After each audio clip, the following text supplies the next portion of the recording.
la prisión más dura de Estados Unidos. Era el infierno en vida. Y los criminales más peligrosos de la nación. Si escapo, si lo consigo, perfecto. No estoy preparado para morir. Los prisioneros y la prisión, unos contra los otros. Desesperación contra dominación en Alcatraz. Alcatraz, desafiando a la roca. Al norte de la ciudad de San Francisco, cerca del puente de Golden Gate, Alcatraz es una isla prisión sin igual. En esta isla fría y azotada por el viento se libra una batalla definitiva. La estructura de cemento y acero de Alcatraz, una prisión pensada para el castigo, se enfrenta a los más duros criminales que alberga, determinados a conquistar la roca. ¿Quién ganará este enfrentamiento entre el hombre y la prisión? Son las mejores 9 hectáreas a prueba de fugas de Estados Unidos. En esta prisión de máxima seguridad, todo está diseñado para destrozar la moral de los criminales más notorios del país. Celdas frías y desnudas, atrapadas en media hectárea de hormigón y acero, vigiladas por guardias armados, tras alambradas de espinas y rodeadas por 2 kilómetros de aguas heladas. Para los más de 1.500 hombres que han traspasado esas puertas, la vida en Alcatraz significa aislamiento e intimidación.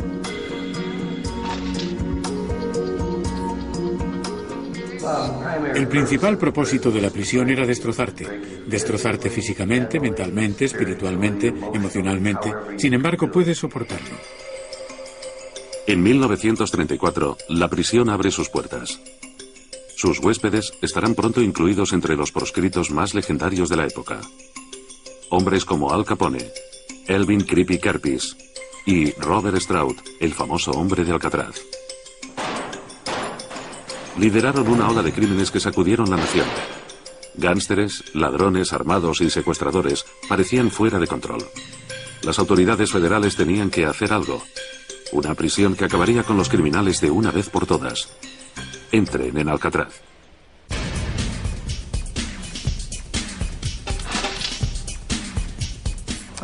Imagine a una persona que entra en una tumba o en un ataúd. Así me sentía. Eso es. Era el fin para mí.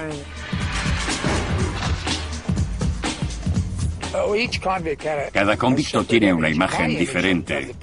Mi imagen de la prisión es que era a prueba de evasión.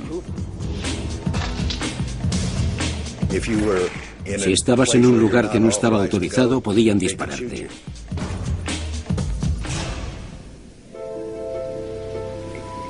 Durante 5 años, La Roca mantiene su terrible reputación, a pesar de varios intentos de fuga. Pero en 1939, un interno elabora un ingenioso plan. El recluso es Doug Barker, miembro de la famosa banda Barker, liderada por su propia madre, Ma Barker. Doug y la banda Barker se lanzaron a una orgía de terribles crímenes, robos y secuestros, abriéndose paso a través del Medio Oeste. Astuto y temerario, Barker burló a las autoridades durante casi 20 años. Cuando finalmente el FBI le detiene en 1935, es internado en Alcatraz de por vida. Pero Doug tiene otras ideas. Barker es internado en el bloque de celdas de alta seguridad de Alcatraz, un monstruo indestructible dentro del edificio.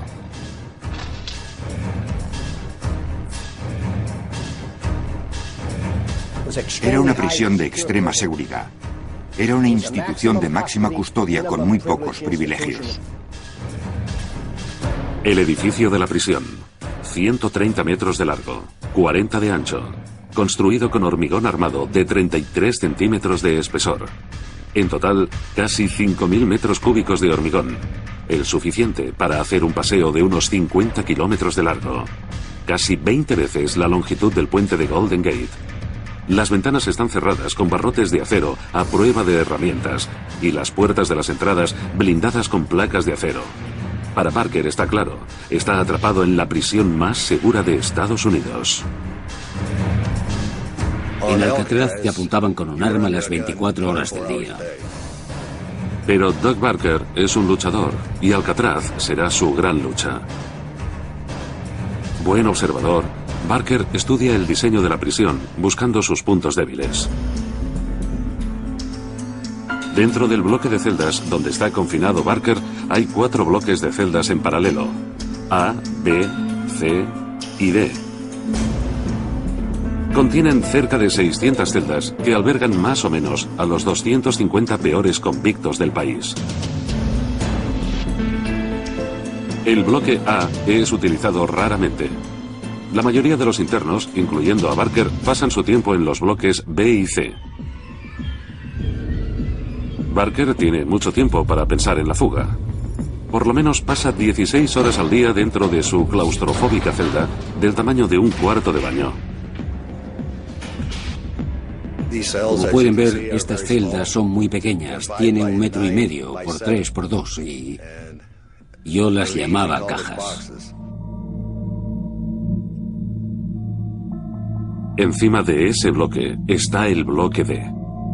Para los internos más violentos, el infame bloque D es lo definitivo en castigo físico y psicológico, lo peor de Alcatraz.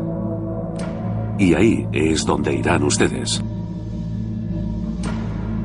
No hay contacto con otros reclusos. Se come en la celda. Son días de aislamiento y desesperación. En los pocos momentos que pasa fuera de su celda, Barker se fija en los barrotes del bloque D. Quizá pueda abrirse camino entre ellos.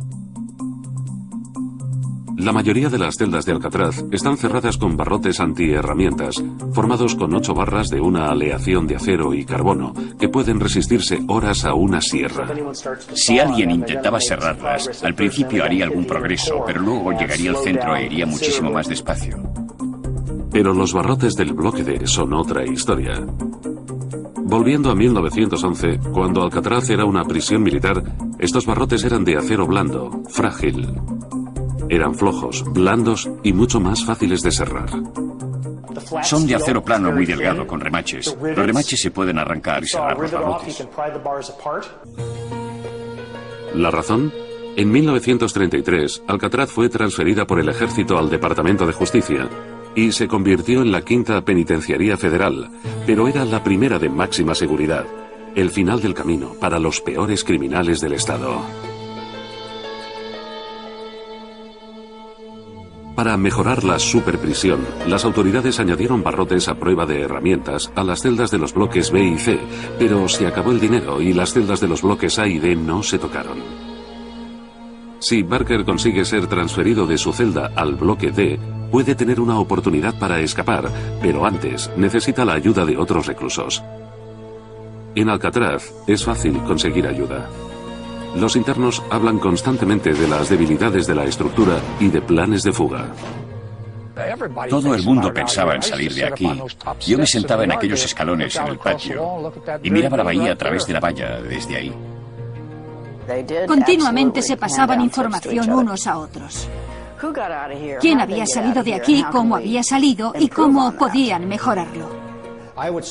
Yo diría que constantemente había por lo menos 50 u 80 reclusos de los 200 que había planeando caminos y salidas para escapar de Alcatraz. Los internos Rufus McCain, Henry Young, Dale Stenhill y William Martin se suman al plan de fuga de Barker. Los 5 hombres causan problemas deliberadamente, provocan peleas, pasan contrabando, todo para entrar en el bloque D. El plan de Barker para la fuga toma forma enseguida. Cerrará los barrotes del bloque D y escapará por la ventana. Una vez fuera, correrá hacia el agua y remará hacia la orilla en una balsa de las maderas que trae la marea. No será fácil, pero Barker y su grupo planean fugarse o morir en el intento. El primer desafío, conseguir entrar las herramientas en el bloque D. En el taller de la prisión hay sierras que utilizan para trabajos de construcción, pero el detector de metales de la entrada del bloque persuade a cualquiera de pasarlas de contrabando. Entonces, Barker encuentra una solución. Los detectores de metales, relativamente nuevos en las prisiones estadounidenses, no son totalmente seguros. Hay quien ha conseguido pasar hojas de sierra de los talleres de la prisión ocultas entre la ropa. Cuando llegan las hojas, el grupo de Barker empieza a trabajar. Durante la noche cierran silenciosamente los barrotes de sus celdas, ocultando las marcas con pintura negra. Después de unos días de trabajo, los barrotes están cortados. Los convictos cortan los barrotes por debajo de las barras horizontales y las doblan hasta el suelo, como si fueran de goma, abriendo un espacio. Y cuando salen de sus celdas, vuelven a colocar los barrotes para que nadie se dé cuenta. El siguiente desafío, cómo salir a través de las ventanas del bloque. A diferencia de los barrotes blandos del bloque D, las ventanas del bloque están cerradas con barrotes de acero a prueba de herramientas. Las hojas de sierra son inútiles. A Barker y a su grupo se les ocurre una buena solución. Con una barra de 7 centímetros de largo, con un tornillo y una tuerca dentro de un tubo de metal. En el transcurso de unos pocos días, mientras los otros internos distraen a los guardias, Barker y sus hombres usan el tubo para separar los barrotes. Con esa especie de gato, abrían los barrotes de 7 a 14 centímetros. Lo apoyábamos en un punto y lo extendíamos al límite. Y entonces lo colocábamos en el otro lado y doblábamos el barrote. Con 3 veces era suficiente para que se rompiera el núcleo del barrote. Pero, ¿y qué pasa con los guardias? Alcatraz tiene 3 por cada prisionero, casi 4 veces más que otras prisiones del país, cerca de 100 en total. Dentro del bloque de celdas se cuentan las cabezas de los reclusos cada 2 horas. Fuera, 6 torres de vigilancia dominan la isla. Barker está literalmente rodeado. Te vigilaban constantemente, incluso de noche, cuando estabas encerrado en la celda. Pero Doug Barker tiene un plan para burlar a los guardias. Dentro del bloque pueden intentar la fuga entre 2 registros de camas. Una noche de niebla puede ocultarles fuera. 3 de la madrugada, 13 de enero de 1939. Una espesa niebla cubre Alcatraz. Un guardia termina su ronda en el bloque D y se va. Doug Barker y su grupo se ponen en marcha. Hacen a un lado los barrotes cerrados de sus celdas y pasan a través de los barrotes de la ventana. Una vez fuera, corren hacia el agua. El plan funciona perfectamente. Los hombres se quedan en ropa interior, se meten en el agua y utilizan sus ropas para hacer una balsa con troncos. De repente la noche se llena de sirenas y luces de focos. Los han descubierto.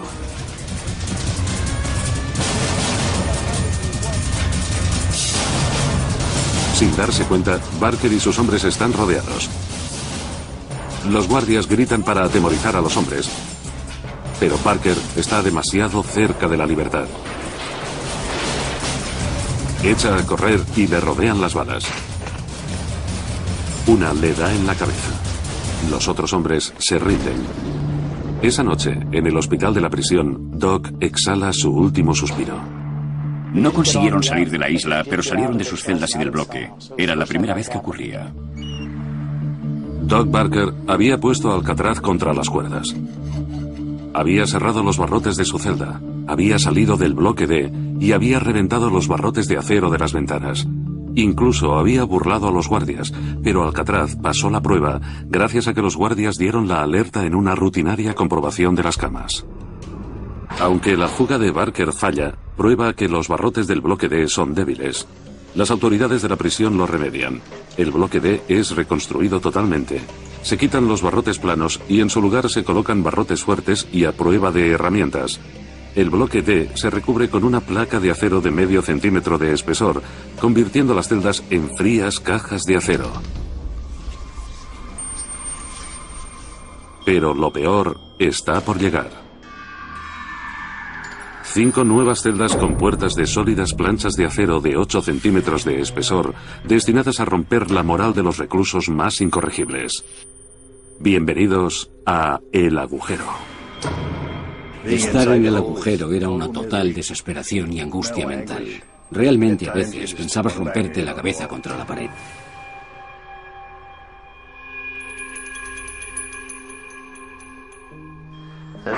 Aquí es donde te encerraban por algunas infracciones de las normas, como por armar jaleo, organizar peleas o atacar a un guardia.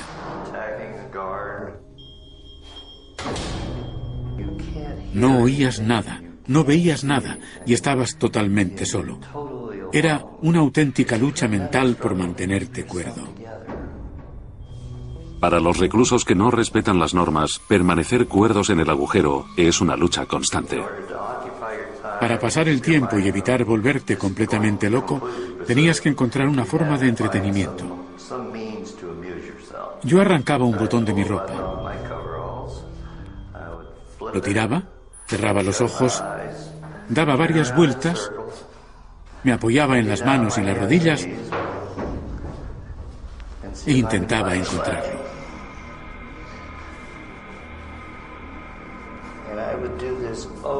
Lo hacía una vez y otra vez y otra vez.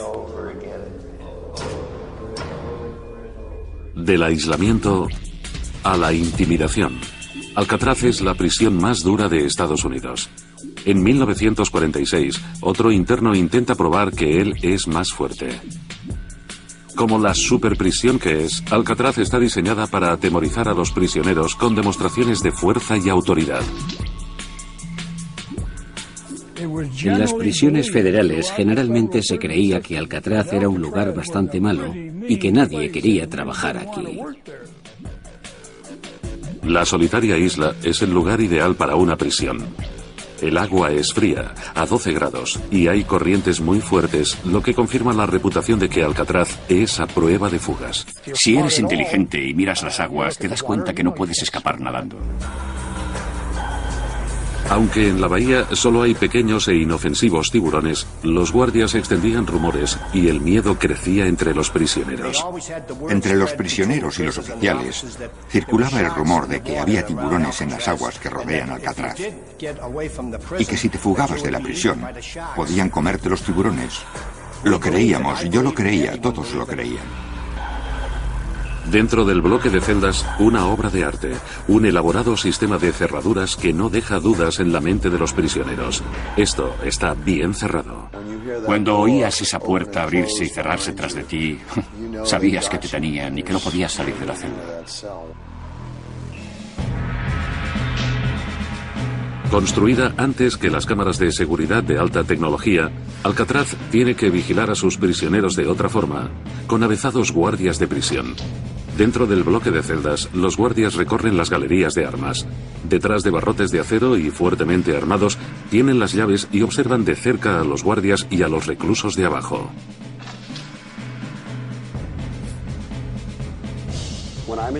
Cuando estaba en la galería de armas, veía abajo a los oficiales del correccional y les vigilábamos para asegurarnos de que estaban a salvo.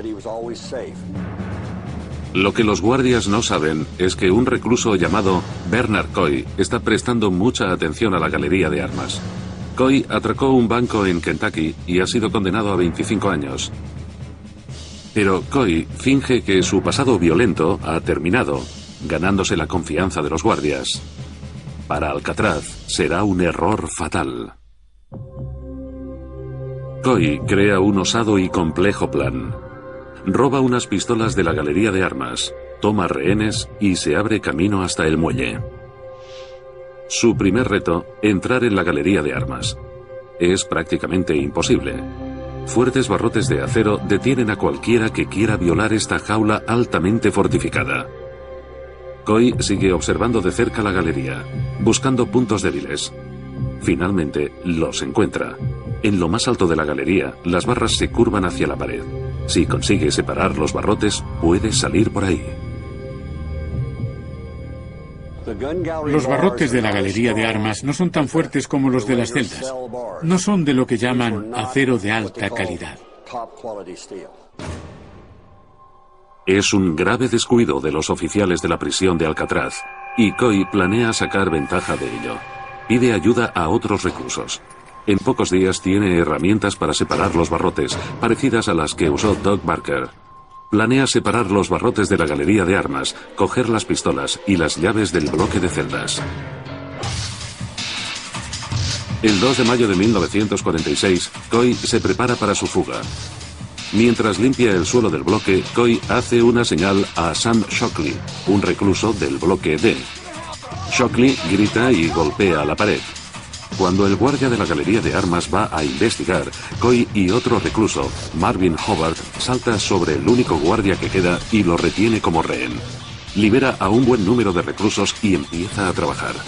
Coy se queda en ropa interior para poder pasar mejor entre los barrotes. Sube a la galería de armas. Con el separador curva los barrotes 18 centímetros. Es muy estrecho y Coy apenas puede pasar.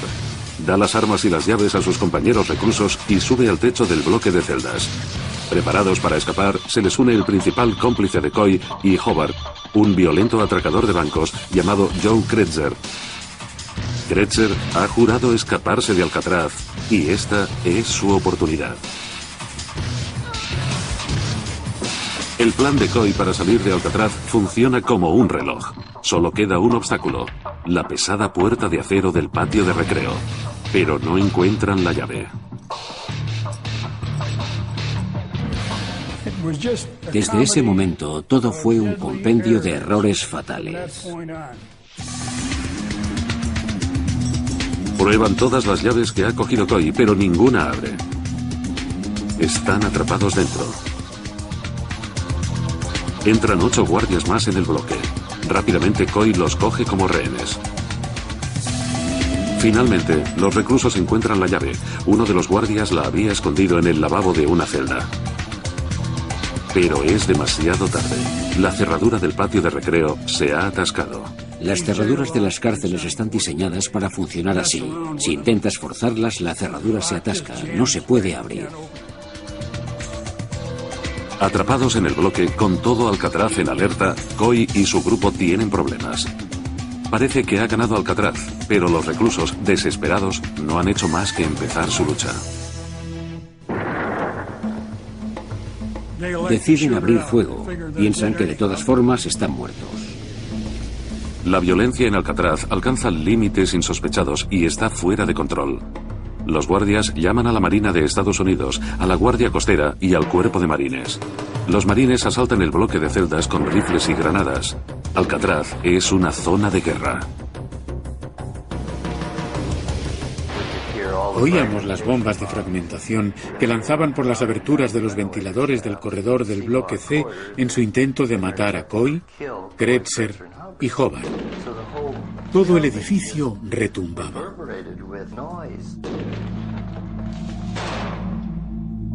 Durante 2 días, el intento de fuga se convierte en un baño de sangre. Coy, Kretzer y Hobart resisten. Era tremendo, porque las granadas de mano y las de los lanzagranadas explotaban en las ventanas, y el fuego de las ametralladoras desde la galería de armas impactaba en los pasillos. Los 3 reclusos se refugian en un corredor de servicio, pero el ejército no se rinde. Para lanzar los explosivos en el corredor, los oficiales hacen agujeros en el techo de hormigón armado de 10 centímetros de espesor. Bajan las granadas con cuerdas y con otra levantan los pernos para activar los explosivos. Cuando empezaron a explotar las granadas, lo hicieron sin previo aviso. Fue una sorpresa de todos los demonios cuando empezaron a explotar contra la pared. A los chicos que se habían escapado se les vino encima el infierno. Hicieron falta más de 500 granadas de mano, pero finalmente la estrategia funcionó. Como murieron 2 guardias en la batalla, las autoridades mataron a los 3 convictos, incluyendo al cerebro, Bernard Coy. Una vez más, los convictos siguen en Alcatraz y han perdido. El bloque de celdas está dañado por la sangrienta batalla, pero sigue intacto. Había muchos escombros y polvo flotando por allí. Y aunque no habían herido a nadie, se habían producido muchos daños en una propiedad del gobierno. El intento de fuga de Coy evidencia otra debilidad, la galería de armas. Las autoridades añaden más acero para proteger los barrotes. También aumentan el número de guardias, más barrotes a prueba de herramientas, más inspecciones de las celdas. Alcatraz reasume su dominio. Pero los prisioneros están determinados a demostrar que son los más fuertes. Incluso un recluso va en una nueva dirección, bajo tierra.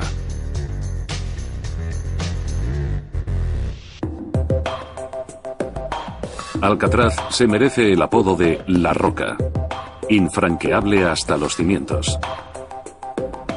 La sólida piedra se levanta 43 metros sobre las aguas y se extiende por más de 400 metros de longitud, más larga que 4 campos de fútbol. Antes de ser una prisión federal, Alcatraz era una fortaleza militar del año 1853. La ciudadela de ladrillo fue derribada y encima se construyeron los bloques de celdas. Los constructores dejaron la primera planta original que se convirtió en el sótano de los bloques de celdas. Aquí tenemos los ladrillos de la antigua fortaleza y la estructura de hormigón del nuevo bloque de celdas. El bloque fue construido encima de la fortaleza. En los primeros tiempos de la prisión, los sótanos del bloque de celdas albergaban varias lúgubres mazmorras. Esta es una de las infames mazmorras de Alcatraz. Había 8 habitaciones como esta. En la ciudadela se usaban normalmente como almacenes para trastos. Estar encerrado en estas habitaciones de ladrillo de solo 3 metros cuadrados era una forma brutal de castigo. En 1938 se abandonaron las mazmorras, pero los rumores crecieron. Una de las historias que contaban los que habían estado aquí es que Alcatraz es como un queso suizo lleno de túneles y misteriosos pasadizos que van a alguna parte y por los que se puede salir al océano. Uno de los reclusos que cree en los rumores del túnel es Jim Quillen, convicto de secuestro y robo a mano armada, que se ha fugado 3 veces de otras prisiones y decide escaparse también de Alcatraz. En 1944, Quillen es designado para trabajar en la cocina del bloque. Un día, descubre un pequeño túnel de ventilación. Estos son los sótanos de la cocina. Un día íbamos paseando y pensando en la forma de escapar. Vimos esta tapadera y nos preguntamos dónde iba a parar. Planea la fuga cavando una salida de Alcatraz. Con la ayuda de otro interno, entra en el oscuro y angosto túnel de solo 1 metro de altura y durante semanas, Quillen pasa algunos minutos al día desportillando las paredes. Su trabajo es exhaustivo y peligroso. Si rompías una de esas cañerías te hubieras asado instantáneamente, porque conducían vapor muy caliente. Eso es lo que más temía. Pero a pesar de sus esfuerzos, Quillen tropieza con un muro infranqueable. Intentamos con todas nuestras fuerzas atravesar la pared, pero desgraciadamente alguien nos delató. Quillen nunca tuvo la oportunidad de excavar una salida. Una vez descubierto su plan, le confinaron en el bloque D durante más de 2 años. Si hubiésemos conseguido pasar a través del muro, no hubiésemos llegado a ninguna parte. La información que nos habían dado era falsa. En realidad, Alcatraz tiene muchos secretos bajo su superficie. Un antiguo túnel del ejército, de más de 2 metros de alto, recorre 45 metros por el centro de la isla. Jim Quillen no lo sabe, pero ha estado cerca de ese túnel aunque está sellado con hormigón y acero. El plan de Quillen no llegó a su fin. Nunca tuvo otra oportunidad contra Alcatraz. Cuando lo recuerdo me estremezco. Me cuestiono mi buen sentido común al pensar en escapar por allí.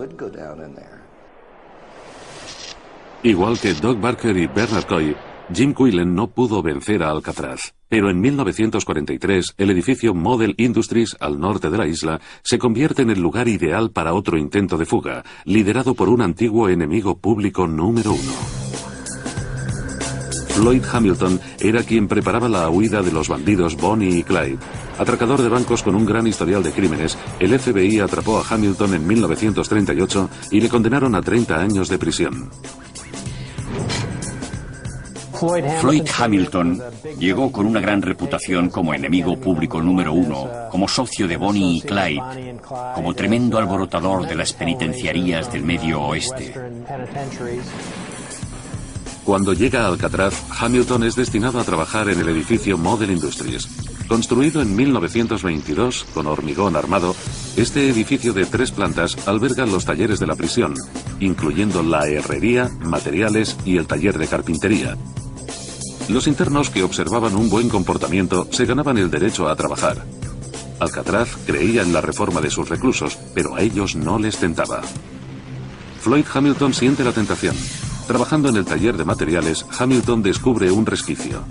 El edificio tiene forma de L y los guardias no ven todo el taller a la vez. Dejan solos a algunos reclusos mientras hacen las rondas.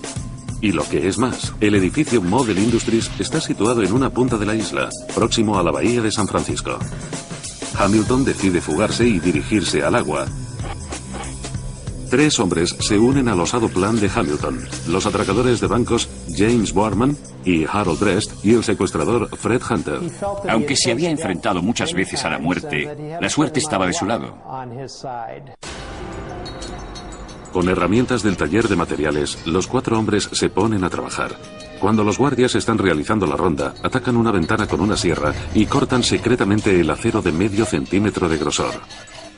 Tardan varias semanas en terminar el trabajo. Para el grupo de Hamilton, fugarse del edificio Model Industries será relativamente fácil, pero escapar de Alcatraz es otra historia. Su mayor reto, las 6 torres de vigilancia que dominan la isla. Guardias armados observan cualquier movimiento sospechoso cerca de la orilla y no dudan en disparar. Pero el sombrío asentamiento de la isla es una buena solución para Hamilton. La espesa niebla que sirvió como escudo al Doc Barker actuará como velo, ocultándolos a las miradas. 13 de abril de 1943. Una densa niebla cubre la isla. En el edificio Model Industries, los 4 convictos saben que ha llegado el momento. Vigilados por un solo guardia, cogen un cuchillo y un martillo y le tienden una trampa. Cuando entran los otros 2 guardias, los atacan y amarran. Los convictos rompen la ventana y salen. Escalan una valla de alambre y se lanzan al agua a 15 metros por debajo. El plan funciona perfectamente. En el tejado del edificio de Model Industries, un vigía de la torre sale de su puesto. A través de la niebla se sorprende al ver hombres en el agua, alejándose a nado de la isla.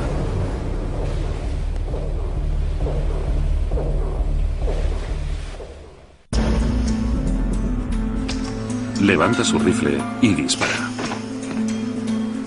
Vimos los reclusos en el agua y al oficial del tejado del edificio Model Industries disparando en aquella dirección. El recluso James Boardman es alcanzado en la cabeza. Harold Brest y Fred Hunter se rinden y el barco de la prisión les saca del agua. Pero Floyd Hamilton no aparece por ninguna parte.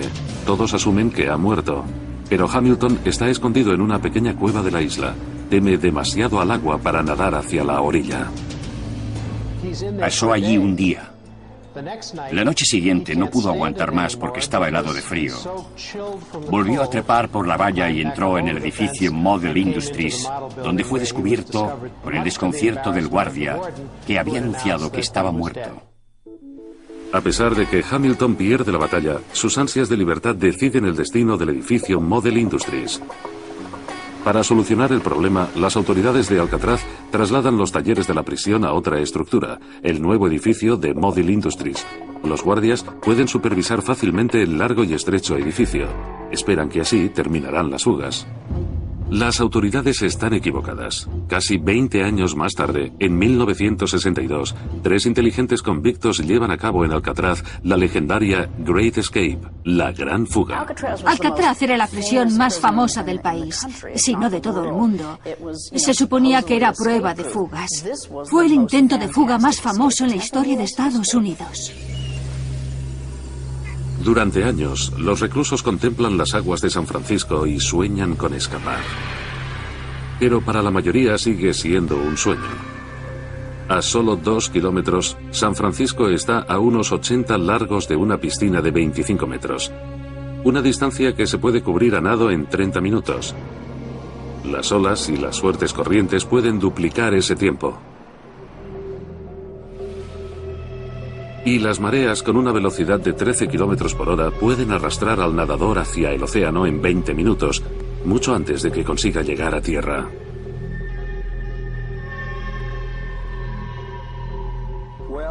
Las aguas son muy crueles en esta bahía, y me refiero a que son tan frías que algunos de los mejores nadadores del país no han sido capaces de atravesarla.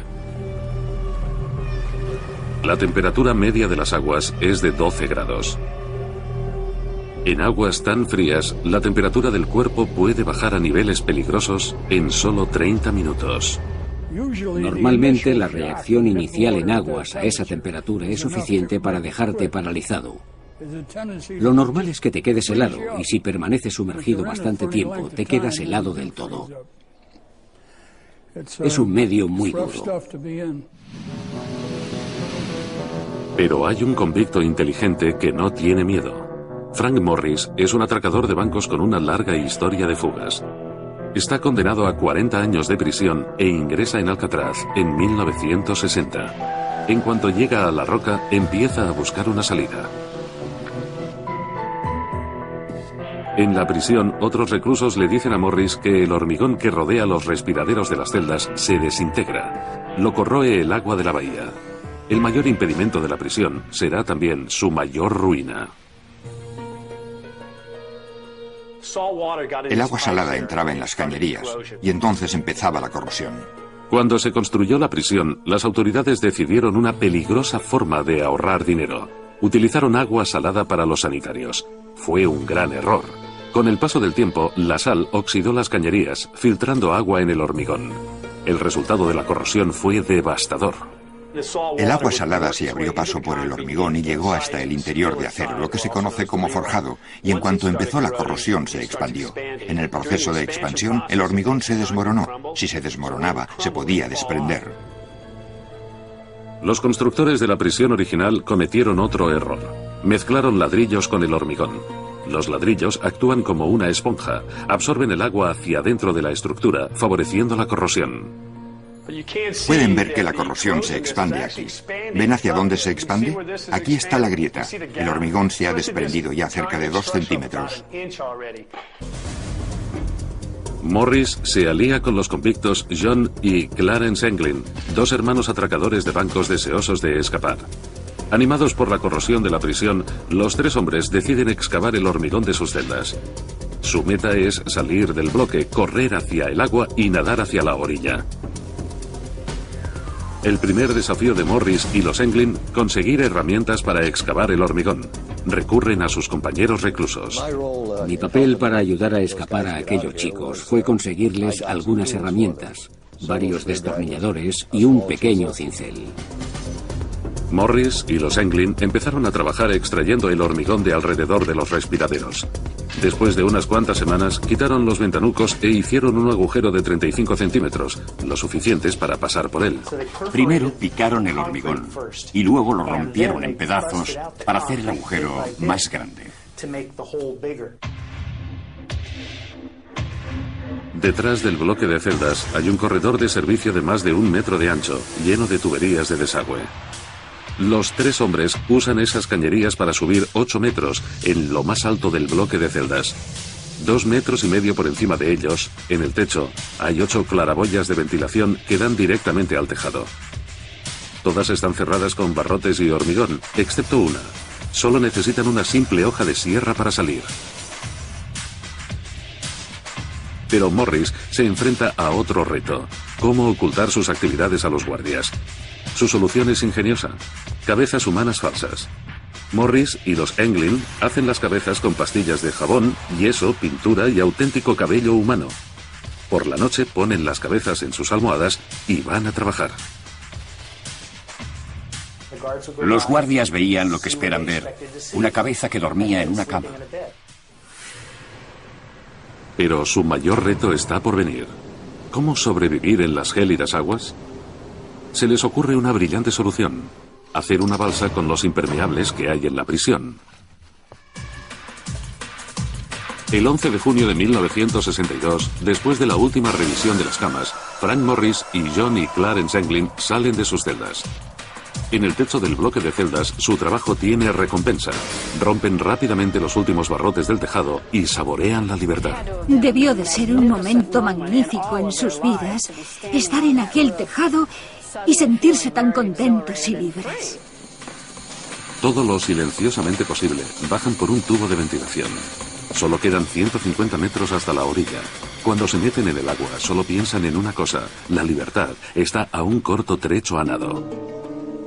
A la mañana siguiente, cuando los guardias intentan despertar a John Anglin, lo que descubren les deja atónitos. Sin exagerar, dio un salto de 1 metro cuando la cabeza rodó, pero enseguida dio la alerta. El descubrimiento de la fuga de Morris y los Anglin puso a la policía y al FBI en movimiento, a la caza del hombre. Todos pensábamos que Alcatraz era a prueba de fugas, pero por supuesto no se puede construir un edificio totalmente a prueba de fugas. Pero pronto desisten. Sus cuerpos no aparecen en el agua, como si se hubieran desvanecido. Aunque su historia se ha hecho legendaria, el misterio no se resuelve nunca. 70 años más tarde, el FBI declara el caso cerrado. La mayoría piensa que los 3 hombres han sido arrastrados por las aguas. Otros creen que han conseguido la libertad y que no volverán. Yo creo que lo consiguieron, por el simple hecho de que eran los 3 únicos casos sin explicación en la isla. Si sabían lo que les había ocurrido a otros, ¿cómo no sabían lo que les había ocurrido a ellos? No creo que lo consiguieran, aunque no se encontraron los cuerpos en la bahía, porque no había huellas en tierra. Desaparecieron de la faz de la tierra, lo que es la mejor prueba de que se fueron.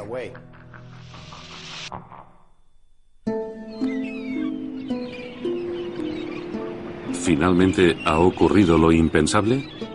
¿Han derrotado los reclusos a Alcatraz?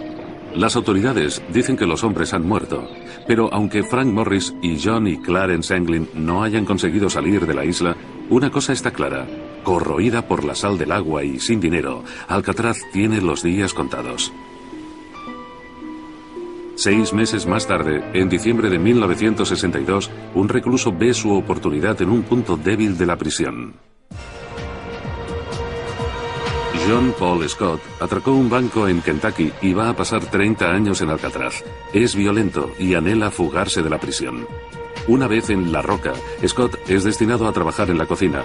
Como Jim Quillen 15 años antes, Scott ve que es grande y mal vigilada, llena de herramientas, perfecta para una fuga. Como en otros intentos de fuga, el plan de Scott es sencillo: abrirse camino, correr hacia el agua y nadar hasta tierra.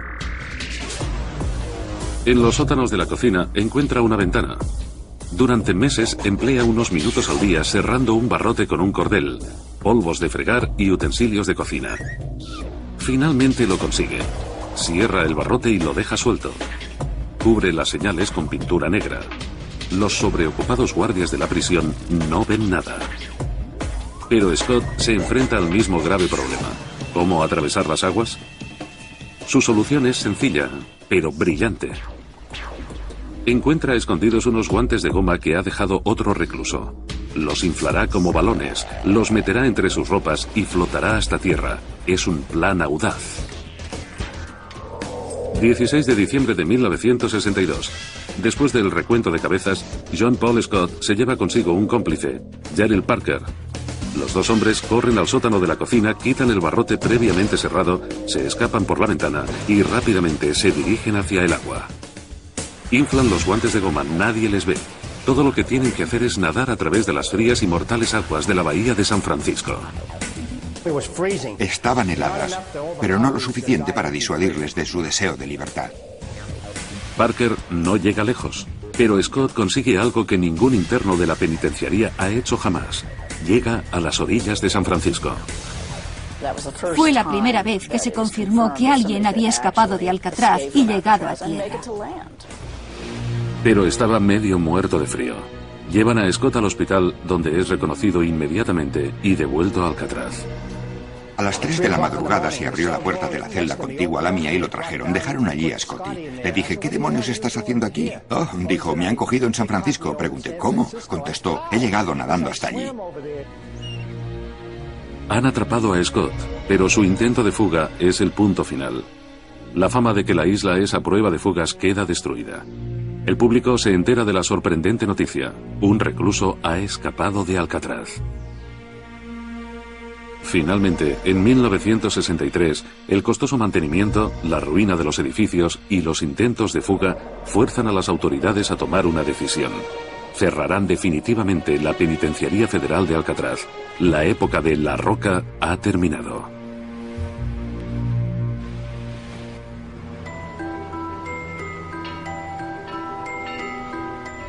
Es el fin de una era. Durante 29 años, Alcatraz ha albergado a los criminales más famosos. Y de repente se convierte en un campo de batalla entre prisioneros y prisión. En total, 36 hombres han intentado escapar en 14 intentos registrados. ¿Alcanzó alguno de ellos la libertad? 33 fueron apresados. Dispararon y mataron a 6 de ellos. 2 se ahogaron, pero 5 siguen desaparecidos, presumiblemente muertos. Pero Alcatraz pierde su última batalla. No contra los reclusos, sino contra su propio aislamiento. El coste de los suministros y el mantenimiento de una decadente isla-prisión son demasiado caros. La prisión se cierra para siempre.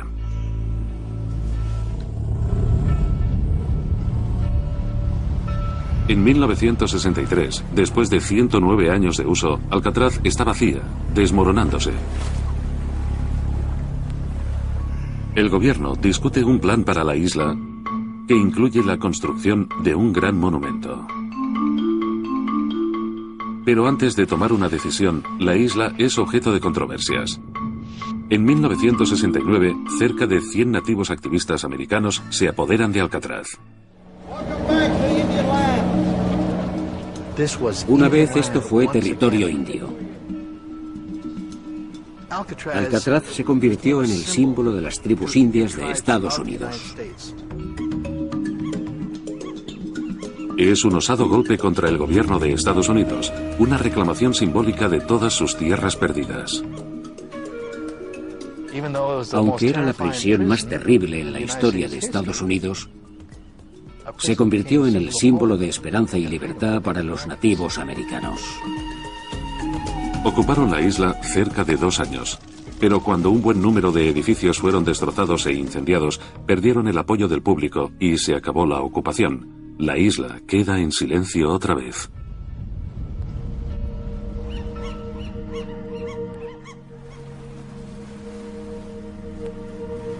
La época de Alcatraz como prisión ha terminado. Se convierte en la joya de la corona del parque urbano más grande del mundo. Las 30.000 hectáreas de la zona de recreo nacional del Golden Gate. Los prisioneros ya no luchan por escapar. Sus batallas han terminado. Ahora, los visitantes siguen sus pasos en gran número. En un día normal, a los muelles de Alcatraz llegan 5.000 personas.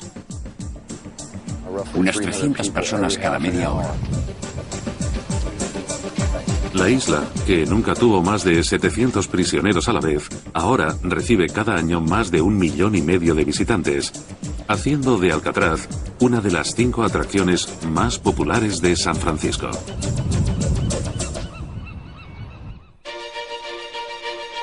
A pesar de su fama, ¿detuvo Alcatraz el crimen? ¿Ganó la batalla de los prisioneros contra la prisión? Algunos están convencidos de que sí. Cuando cerraron en 1963 me dejaron en libertad y nunca más cometí otro delito. Fue muy disuasiva para mí y me convertí en creyente. Otros no están de acuerdo. Era lo peor para conseguir apaciguar a un perro. Alcatraz no estaba concebida para hacerte mejor. De la misma forma que Alcatraz cambió con los años, también cambiaron los hombres que estuvieron aquí. La historia de la transformación de la prisión también es su historia. Me trajeron a la prisión por asalto a un banco y estuve 4 años en esta isla. Con 31 años nunca había trabajado en mi vida. Realmente aquí empezó mi rehabilitación, el final de mi carrera criminal. Cumplí aquí mi condena y creo que me sirvió. Pasé 15 años en prisión y nunca recibí una carta ni visitas. No tuve contacto con el mundo exterior. Volviendo la vista atrás, no puedo culpar a nadie sino a mí mismo, porque yo me metí aquí. Era un estúpido. Aquí es donde me merecía estar por ser el tipo de persona que era. Me merecía estar en Alcatraz, una prisión de castigo.